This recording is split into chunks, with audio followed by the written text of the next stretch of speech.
Hello friends, welcome to Dhanomika sweet home. இன்றைக்கி நம்ம ஒரு ஈவினிங் டீ டைம் ஸ்நாக்ஸ் தான் பார்க்க போகிறோம். இது ரொம்ப ஹெல்த்தியான ஸ்நாக்ஸ். இது என்னென்னா ராகி பக்கோடா. இதுக்கு வந்து நம்ம ராகி மாவு எடுத்துக்கலாம்.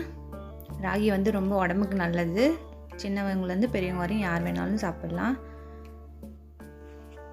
நம்ம தேவையான அளவுக்கு ராகி மாவு எடுத்துகிட்டு அதில் காரத்துக்கு கொஞ்சமாக மிளகாய் பொடி சேர்த்துக்கலாம். நீங்கள் உங்கள் காரத்துக்கு தகுந்த மாதிரி சேர்த்துக்கோங்க. இதில் மிளகாய் பொடி இல்லாமல் பச்சை மிளகாவும் சேர்த்துக்கலாம். நான் குழந்தைங்க சாப்பிட்றதுனால மிளகாய் சேர்த்தா கொஞ்சம் காரமாக இருக்கும், பசங்க கடிச்சிருவாங்கன்னு மிளகாய் பொடி சேர்த்துருக்கேன். இது கூட தேவையான அளவுக்கு உப்பு சேர்த்துக்கோங்க. ரொம்பவே சிம்பிள் இன்க்ரீடியன்ட் தான், ஒன்றுமே இல்லை மிளகாய் பொடி உப்பு சேர்த்துருக்கோம். அது கூடவே கொஞ்சமாக முருங்கைக்கீரை வந்து சேர்த்துக்கலாம். முருங்கைக்கீரை சேர்த்து செய்யும்போது நல்லா டேஸ்ட்டாக இருக்கும், சூப்பராக இருக்கும். இந்த கீரை எண்ணெயில் பொரிஞ்சு நல்லா கிறிஸ்பியாக இருக்கும். அடுத்தது இது கூடவே கொஞ்சமாக வெங்காயம் சேர்த்துக்கலாம். நான் வந்து இன்றைக்கி ஒரு வெங்காயம் கட் பண்ணி வச்சுருக்கேன். இந்த மாதிரி பொடியாக நல்லா கட் பண்ணிக்கோங்க. அதையும் இது கூட சேர்த்துக்கோங்க. இப்போ சேர்த்துட்டு இதை நல்லா வந்து பிசைஞ்சு விட்டுக்கலாம். ஃபஸ்ட்டு இதெல்லாம் இந்த மாவோடு சேர்த்து நல்லா மிக்ஸ் ஆகிற மாதிரி நல்லா கலந்து விட்டுக்கலாம்.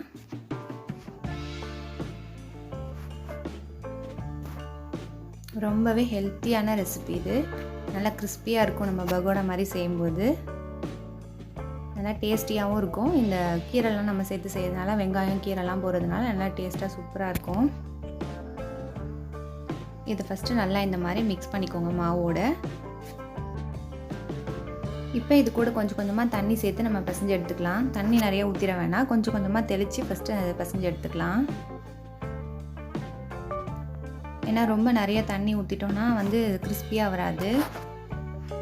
ஸோ கொஞ்சம் நல்லா கட்டியாக இருக்க மாதிரி நம்ம சப்பாத்தி மாவு பதத்துக்கு தான் இருக்கணும். கொஞ்சம் கொஞ்சமாக தண்ணி ஆட் பண்ணி இந்த மாதிரி நல்லா மிக்ஸ் பண்ணிக்கோங்க.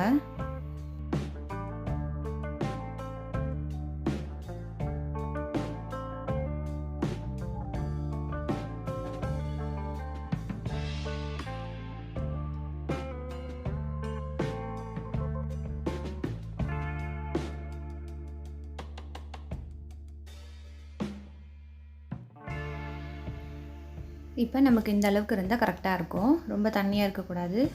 இந்த மாதிரி இருந்தால் கரெக்டாக இருக்கும். இப்போ வந்து நம்ம இதை பொரிச்சு எடுத்துக்கலாம்.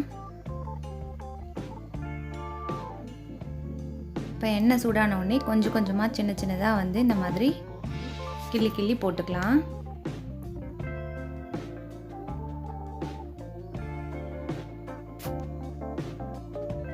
சின்ன சின்னதாக இந்த மாதிரி போட்டிங்கன்னா நல்லா கிறிஸ்பியாக வரும்.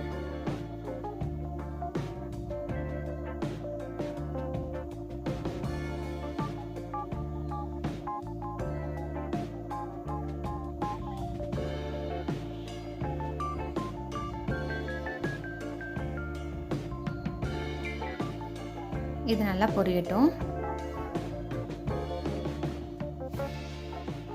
இப்போ திருப்பி விட்டுக்கலாம். நல்லா எல்லா பக்கமும் நல்லா பொரியிற மாதிரி நல்லா வேக வச்சுக்கலாம்.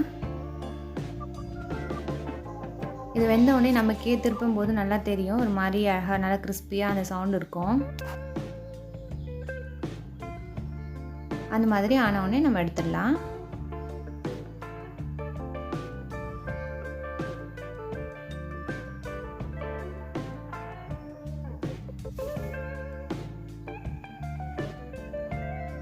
இப்போ நல்லா வெந்துருச்சு.